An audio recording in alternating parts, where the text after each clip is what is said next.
What's up, guys? Back in the car, absolutely dejected after a 3-2 home defeat. Last minute home defeat, home to Bournemouth 3-2. I mean, I'm so dejected after that game. What an opportunity after Aston Villa beat Newcastle 3-0 to really put pressure in this top four race, really go into next week's game against Newcastle with a bit of momentum, a bit of motivation. Especially, you know, Newcastle might start to panic a bit after their heavy defeat, and if we went there with a win, I thought you would think things might be starting to turn around for Spurs. But as usual, as soon as we have an opportunity to do something, we usually drop the ball, and that's exactly what happened today. And you can see Grandpa there in the front. He's speechless, nothing there, nothing to say. It was absolutely shambolic defensively yet again. No doubt about it. That's what let us down today. And I said it in the vlog.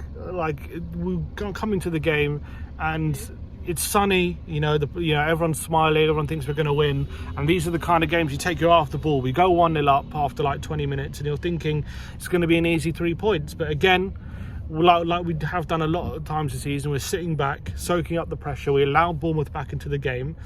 But Bournemouth didn't even have to do many things special to get back in the game. It was just many mistakes from our back line yet again, costing Tottenham, and it undoes all our good work going forward. Albeit, you know, you could argue there could be more, but we had 24 shots today, 9 on target. We had much more expected goals than them, and it was our really poor defending, which really is individual errors, especially down to Sanchez, which had to be one of the worst Premier League cameos you're probably ever going to see. Came on, you know, after 35 minutes, Longley gets injured, and Sanchez comes on, and we concede pretty much straight away as soon as he comes on. More to do with Pedro Porro than him, but he had his part to play. And then he tackles Tavernier right into the path of Solanke, and it's 2-1 Bournemouth, and that really put us under pressure, and it had to take us till the 88th minute. And Sanchez actually got taken off after 55 minutes, which I've never seen someone such a quick substitution for a substitute without an injury. It was quite incredible. Stellini taking that decision, but I thought it was the right decision, because I thought he had a terrible cameo, and I thought that when Spurs are really going for it, we need good technical players who are going to be able to make a difference going forward and actually pull off their passes, and we know Sanchez, that isn't his forte. So I thought it was the right decision to take him off. I thought he had an absolute shambolic cameo from him.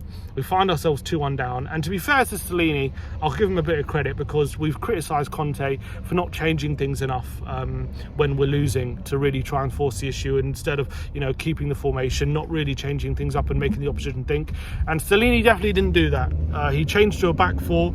He then took off Skip and brought on Richarlison. We had 5 strikers on. We had Danjuma, Richarlison, Kane, Son, and Kulusevski all on the pitch at the same time, and we really threw the kitchen sink at Bournemouth. And you've got to give him credit for trying something different. And to be fair to him, it nearly worked, because Danjuma scored. We got it back to 2-2. And if anyone was looking like we were going to win it, it was going to be Spurs. Richarlison misses a header from a corner, which is literally millimetres away from the far post. Couldn't get any closer. He also had a goal ruled out for offside. We were swinging in crosses. It looked like we might, you know, there was still time to get the winner, but there was another cruel twist in the tail as Bournemouth were the ones to hit us on the counter. More poor defending from Spurs.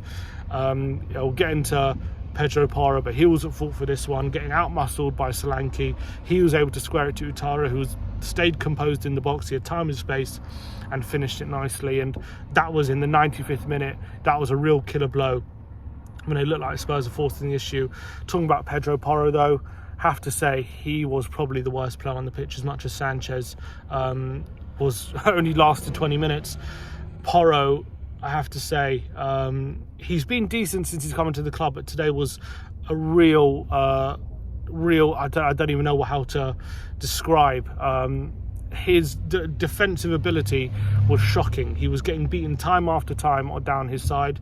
He got well beaten for the 3rd goal. On the ball, he lacked care in possession, giving the ball away way too often.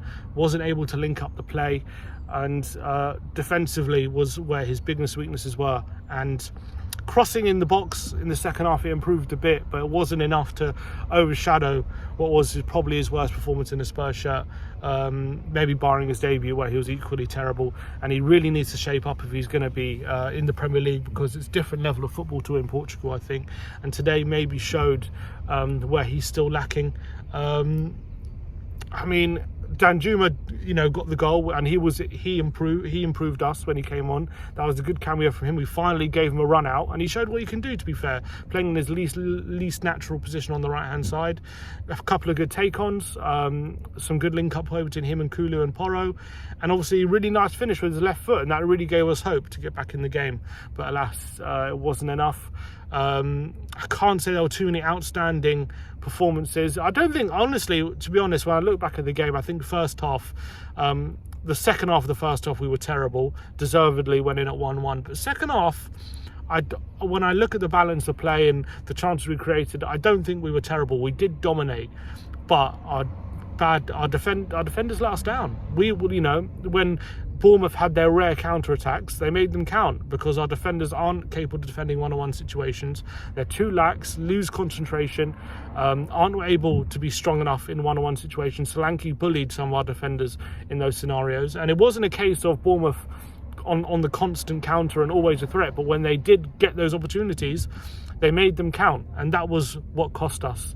And as much as we were put them on the back foot for a lot of that second half, and we were the ones that created the openings, unfortunately, when you have defenders letting you down like that, it doesn't matter how many openings you create, when at any moment you can make a mistake and concede a goal, and that's what happened. And unfortunately, we're just not good enough at this moment in time to go on a consistent run, it seems, to snatch that last top four spot. As much as Aston Villa gave us hope, and to be fair, Aston Villa maybe put themselves in the top four race, only 6 points behind and 3 points behind us, but 3-0, Newcastle losing 3-0, that really could have been an opportunity today to put pressure on them, make them worried a bit going into that game at St James's Park. And now it's a situation where, if you don't believe our top four hopes are over yet, we have to really win at St James's Park next week, and I don't think a draw is even good enough now after today's loss. We have to beat Newcastle at St James's Park, and considering how well they're playing, even though they lost 3-0, especially at home, I find that unlikely that we're going to do that. So today, our top four chances took a killer blow today, I would say. Is it a blow that is fatal? Only time will tell. I think we'll probably look back at the end of the season, and I hazard a guess is we'll look back at the end of the season, and today will be the day where our top four challenge really died. Because if we lose next week to Newcastle, or even draw, I think we're going to leave ourselves too much to do. So, absolute terrible result, terrible day for Spurs. We go to St James's Park next week, so we move on. Hopefully, I don't know what we're going to do with Longley now out injured. Do we change up the formation? We looked a lot better with the back four today, but again, we lost control in midfield a bit near the end. So I don't know what we're going to do going to next week. We're against a tough team, but we'll have to wait and see. Hopefully we can take the positives that we dominated the second half, but again, the defence let us down. I think this could be the end of our top four race, but let us know in the comment section below your thoughts on today, and is it the end of our top four challenge? I want to know your opinions. Like, subscribe and comment, and as always, come on you Spurs.